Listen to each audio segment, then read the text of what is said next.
Jeg tror, at den måde, jeg skriver på, kan deles lidt op i to. Jeg skriver både lidt fortællende, snakkende, med nogle hverdagsbilleder, scener, små handlinger, nogle digte, der gerne vil folde nogle historier ud. Det har jeg på den ene side, og på den anden side også nogle mere rytmisk betonede digte, musikalske digte, som arbejder bevidst med, hvordan de lyder, simpelthen med tempo og med mundtligheden i digtene, når jeg leverer dem. Så det tror jeg sådan groft sagt, at man kan sige, at to ben, som mit forfatterskab står på. Og jeg kan godt lide at folde forskellige aspekter af det at være menneske i verden på ud i digtene. At digtene kan handle om forskellige ting selvfølgelig, men også kan handle på forskellige måder. Altså simpelthen kan have helt forskellige temperamenter og tempi og humør. Så på den måde kan man sige, at det er de ben, mine digte står på.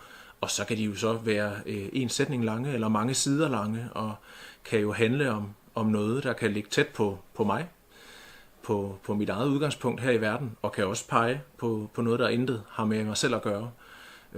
På en måde tror jeg, at jeg skriver om alt. Altså jeg tror, jeg skriver om det, der ligesom er i verden. Både det, man kan se, de genstande og de omgivelser, der er, men jo selvfølgelig også om de tanker og følelser, som det vil sige at være et menneske, det der udgør et menneske, og det der kan være svært lige at se med det blotte øje.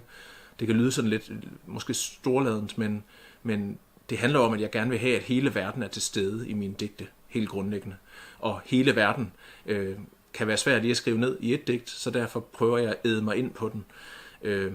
Om det er sætning for sætning, eller om det er digt for digt, det ved jeg ikke. Det kan være, det er bog for bog. Men i hvert fald prøver at lade verden være i digtene, og digtene er jo så i hvert fald efterfølgende i verden. Ja. Det tror jeg sådan er det grundlæggende.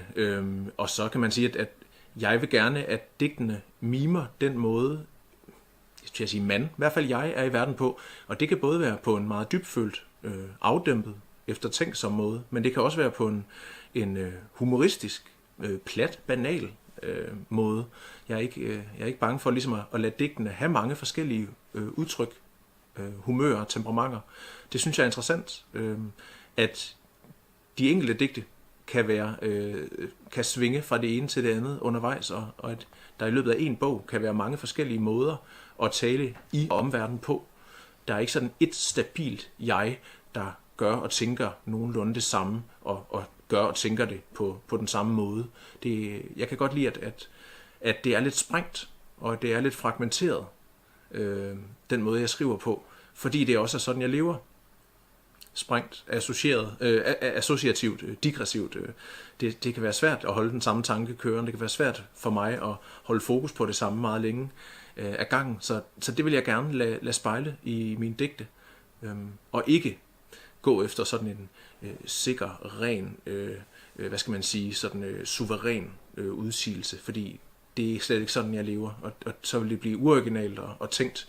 Men jeg vil gerne have, at det hele overlapper, og at det hele er til stede samtidig, og hele tiden står og dirrer op ad hinanden. Det tror jeg er sådan, jeg går til det.